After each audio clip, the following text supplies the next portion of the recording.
учителей, посвятивших сколько-то лет. 40 лет я тут была, в Комсомольске уже 40 лет. Вот. Поздравляю учащихся, учителей Николая Сергеевича, всех работников школы с юбилеем, 55-летием школы. Желаю всем успехов, всем хорошо учиться, школьникам, учителям терпения и удачи. Значит, со смыслом наш неувядающий букетик.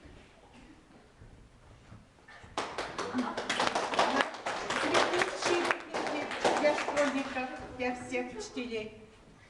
И для учителей по ягодке, чтобы терпение было, доверие не повышалось и так далее.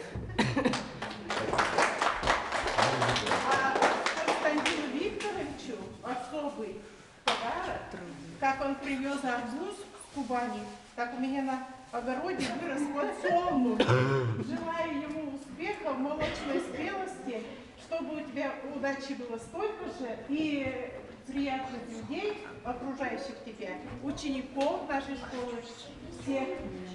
Пожалуйста. Спасибо, дорогая. Спасибо.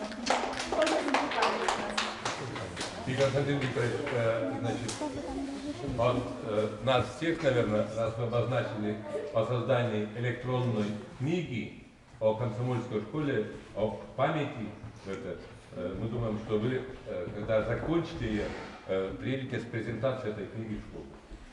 Так, у меня будет просьба следующая.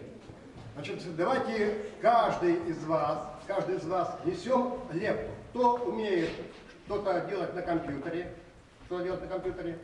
так, либо ваши родители, чтобы, значит, помогите им сканировать, либо переснять фотографии, в цифру перевести.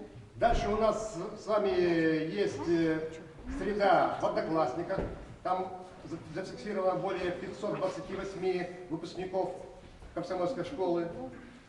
Дальше создано мероприятие сегодняшнее. То есть в этой среде, в интернет, используя цифровые технологии, будем вместе создавать, продолжать историю нашей родной школы.